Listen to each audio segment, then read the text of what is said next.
When you're ready to print a pivot chart, you can use the same skills you've used to print regular charts. In this lesson, I'll review some of the techniques you can use to make printing your pivot chart go smoothly. There are two scenarios for printing a pivot chart. The first is if the pivot chart is part of a worksheet, and the second is if it's on its own chart sheet.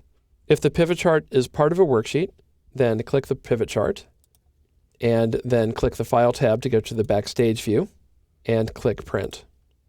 When you do, the print page of the Backstage view appears, and you'll see under Settings that Print Selected Chart is automatically selected. And in fact, if you click the button that allows you to select which part of the workbook to print, the only one that's available is Print Selected Chart. So now you can select your printer and click the Print button. But now, let's say that the pivot chart is on its own chart sheet. So I'll click the Home tab on the ribbon to move back, and then I'll shift to the chart sheet named Chart 1. And here we see another pivot chart that's on its own sheet.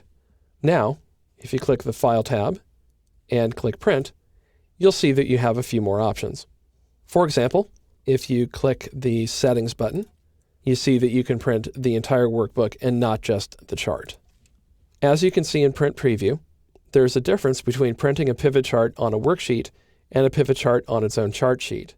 In the first case, the chart prints at the same size at which it's displayed. On a chart sheet, the chart takes up the entire sheet and prints as a full page. Printing charts to paper produces copies you can include in annual reports, news releases, and correspondence. You can also choose to print to an Adobe Portable Document Format file or other electronic file format, which enables you to take a copy of the chart with you as you travel without taking the original workbook from which you printed it.